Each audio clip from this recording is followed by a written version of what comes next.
وترمي حق وشلة عبره، خلى الطرف قايم وقصر دوم، ما بين مسحه بالستر والفيضه، عقب العصر على شفق ضروم، على وترمي حق وشلة عبره، خلى الطرف قايم وقصر دوم، ما بين مسحه. السلام عليكم ورحمة الله وبركاته. مرحبا الساعة، حيا الله متابعينا الأعزاء. اليوم للأمانة متشرفين بضيف جميل، ضيف تراثي، ضيف راقي، باحث في الأمثال الشعبية، باحث في التراث الإماراتي بشكل عام. طبعا احنا نرحب بكم أولا من هنا، من هذا المكان التراثي، أيضا سوق القطارة في منطقة القطارة في مدينة العين. ضيفنا لهذه الليلة الباحث الإماراتي الحظ مصبح الكويتي. مرحبا الساعة أبو محمد. والله مرحبا الساعة أبو سليمان، بك وبأخونا الإعلامي المتميز وعبد الله حميد المزيني. أنا سعيد وأكثر سعادة بهذه الاستضافة الطيبة في هذا المكان الطيب. محمد، بما أنك الليلة ضيفنا وإحنا متشرفين للأمانة بوجودك ويانا، الله يسعدك ويحفظك. أبو محمد أصدر عدة كتب حقيقة. هذه الكتب تعني بالتراث، التراث خلينا نقول الإماراتي تحديدا. خلنا نتوقف قليلا عند يقول المتوصف. هذه أحد الكتب. نعم. أبو محمد هاي من جزئين. هاي من جزئين أبو محمد. الجزء الأول والجزء الثاني. وتعني بالأمثال طبعا. نعم، كلها بالأمثال. أنا قبل ما أبحر في هذا الكتاب وفي الأمثال عند أبو محمد، يقول المتوصف. ايش معنى ابو محمد اختار هذا الاسم؟ الدارج والله يقول المثل، الامثال وكذا، يقول المتوصف. نحن عندنا عموما يعني نعم في عموم الامارات، ما بالله في العين على ما اعتقد يعني. نعم. ما نقول يقول المثل، يقول المتوصف. يقول المتوصف. المتوصف هو الشخص، كان رجل او امراه، هو اللي يطلق المثل ولا قصه. نعم. تستنتج منها مثل، او موقف تستنتج منها مثل. قال يقول المتوصف. والمتوصف هو الشخص اللي قال المثل، والشخص اللي يقول المثل في نفس الموقف، هذا المتوصف. فلذا اخترت يقول المتوصف، لان هذا الاسم دارج، وهذا ما نقول يقول المثل، نقول يقول المتوصف، او على ما قال المتوصف، ولا شو قال المتوصف. ولهذا انا اخترت هذه التسميه وهذا العنوان. يقول المتوصف ككتاب يحتوي على شو ابو محمد؟ والله هذا كتاب، الله يسلمك، انا اولا هذا الكتاب جمعته وبحمد الله من الذاكره، جمعته من شفاهم وصدور ورحمه الله عليهم، يعني اغلبهم الله يرحمه فارقوا الحياه. نعم. من يوم انا صغير انا شغوف بالتراث. هل العين ابو محمد؟ نعم نعم نعم، من اهل الواحه. ما شاء الله. عيايزنا وشوابنا وحياه الوالد رحمه الله عليه، بعد كان يجي الله يرحمه ويغفر له، واصدقائه يعني، وخدت يعني انا كنت اسمع واعجب بهذا المثل، يعني هذا الكلام المنمق الحلو الموشى بالوصف ولا. نعم. دخل يعني عشقي لهذا الشيء، خلاني اعشق هذا الشيء من الصغر. صحيح. وتتاكد بعد شو مناسبته طبعا. اي نعم، لازم فيما يقال هذا. نعم نعم نعم نعم نعم. مره اذكر على هذا انا ويا الوالد. نعم. رحمه الله عليه، رحمه الله على موتكم. فنرمس يقولون فلان باع بيت على فلان ويخبرني. نعم. وحين زعلان ليش وليش وليش؟ قلت ابوي من حقه، يمكن ما قال لا يا ولدي، من عرق ما حرق. من عرق ما حرق يعني ما حرق. يعني شو يعني؟ انا اذا اعطيتك شيء او اعطيتك اعاره، انا اعطيك من قلبي. نعم. ادخل في هالبيت، من عرق ما حرق. ومره الله يعني كانوا يتفائلون بالاشياء، يعني مثل الداب، مثل الدواب يعني يتشامون باشياء، مثل البومه يتشامون منها. وكنا نتمشى، كان مطر علينا رحمه الله عليه، وصدفه شفنا ضب. قلت له ابوي ضب الله يرحمه. قال لي الداب شيء ياب، يعني هذا فال طيب، فال سعد. اي نعم نعم. شو المثل؟ شو الداب شيء ياب. الداب الداب شيء ياب. الداب شيء ياب. الداب ياب يعني ياب. سلام. يعني فال خير. فال خير. سبحان الله العظيم. وعلى هذه المنظومه والمثل اللي ان الانسان يعني يكون صابر ويكد ويشتغل.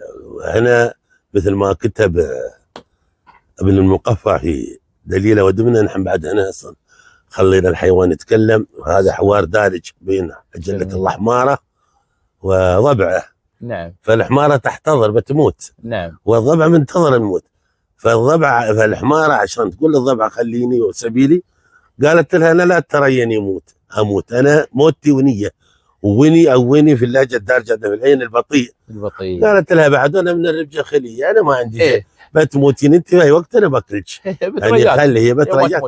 وسوى قص على ذلك. يا سلام. وليس بعد الا حتى من الامثال العربيه، احنا ضربوا المثل، هذا مثل عندنا دارج ومعروف، قول الشافعي رحمه الله: ما اكثر الخلان حين تعدهم لكنهم في النائبات قليل. والشطر الاخير من بيت المتنبي: انا الغريق، يعني انا مسوي شيء ما اخاف، خلاص انا الغريق ولا اخاف من البلل. وقص على ذلك. نعم. يا سلام. سلام. الحظ مصبح نعم. الكويتي، ماذا يعني لك التراث؟ وبالخص انت ترى عرعت حقيقه بين واحة النخيل في العين، واللي حولك كانوا ايضا يعنوا بالتراث ومهتمين التراث روحي. يا سلام. التراث روحي. التراث شيء انا عشقته من الصغر، فما كتبت وما دونت. الحمد لله الله اعطاني حافظه طيبه، ونسال الله الثبات على هذا، على اولا على الدين والايمان، وعلى الحفظ الاشياء المباركه هذه، لان هذه كنوز، هذه كنوز يعني بشريه تتوارثها الاجيال جيل بعد الجيل. ونحن الحين الاجيال هاي القادمه ما يعني مو مثلنا نحن كانت تهتم وتحفظ وتجلس ويا الشباب. نعم. لا، اختلف الوقت. صحيح. العين هي امي الثانيه، العين اللي هي واحد العين امي الثانيه. مثل ما قلت التراث عشق الروحي. نعم. الشعر، الفنون الشعبيه ايضا، الحكم، الامثال، الكلمات اللي بدت تذوب في مع تطور العصر. نعم. ومع دوامه تتلاشى وتختفي. تتلاشى. نعم. صحيح. صحيح. ابو محمد، ما انك من خلال حديثك ذكرت الشعر، هل ابو محمد يكتب شعر؟ والله كتبت في زمان، يعني في الثمانينات كتبت، لكن تركته. شفت انا بدخل لي في بحر انا مالي فيه يعني. لا انت متعمد هالسؤال، التزمت حدودي مثل ما يقولون. انا ما حاط من ضمن الحوارات، التزمت حدودي، عديت والله. زين. عيل انت تدري متابعين للامانه قالوا لي ترى انا صورتك يمكن قبل كم يوم. نعم. فقالوا لي هذا الرجال كنز، عنده ما شاء الله اشياء كثيره في التراث. قالوا لي يا علي نباك تجلس عند ابو محمد وتاخذ منه. وقالوا لي ايضا معلومه، قالوا لي ما شاء الله شاعر. لا والله يعني عندي اياه. فعاد نبغى كم بيت عيل بك مولع وانت ما تدري، وكم نفسي زاد بلواها. يا خلف اهلي ويا عمري، انت انس الدار ومناها، انت ليلي وانت لي فجري، وانت نور الدار وصراها، غالي يا طلعة البدري، تسوى ملك الشام وانحاها. لك بسوم المال والعمري، وعل روحي روحك فداها، انت فرحة دنيتي وذخري، وانت روحي تملك دواها. الخلايج ما لها قدري، لا علي الناس وطاها، مثل مالك انت يا بدري يا نظير العين ورياها. لك مكان ما سكن بشري، دار قلبي نلت سكناها، تاج راسي وانت لي فخري، مثل شمس الصبح فعلاها. فتفتح دارنا زهري، يوم توصل داري وحماها، ذاك عيد الفطر والنحري، لحظة في العمر مغلاها، بك مولع وانت ما تدري، يا منى نفسي وريواها. هو وحده كم كتمت الشوق محبوب. ابو محمد انا لو بقطع خلينا ناخذ بس بين هالقصيدتين. هذه القصيده دامك انك اصريت على انك تعدها، معناها لها وقع خاص عند ابو محمد.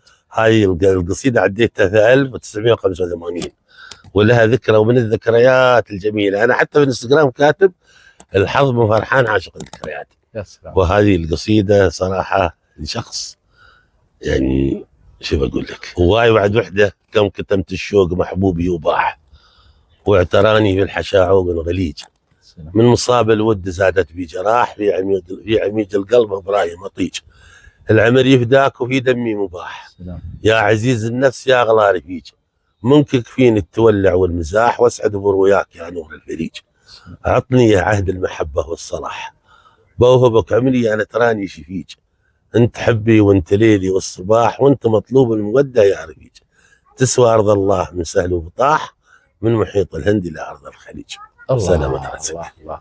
هي يعني مداعبة. وعندي قصيدة آخر شيء قلتها في شخص غالي عاد يعني في الجريب، نعم. فيها عاد بيتين أذكر أقول: إفداك سكان المداين إفداك سكان المداين نسيت هي أحبك، هي اسم القصيدة أحبك قلبي في فصفين، عاد أنا ما أذكرها. أقول: إفداك سكان المزاين، إفداك سكان المداين وأرموس، وأرض الكنانة وما حوت كل آفاق، غلاك غالي ما يبى حل ورموز، ود العميق في الضمائر والأعماق، عليك من ياسم عليك من ما حافظ له، بس هاي وايد أحبها، لكن للأسف لو قلت لي بجيب الورقة. الله يطول في عمرك أبو محمد.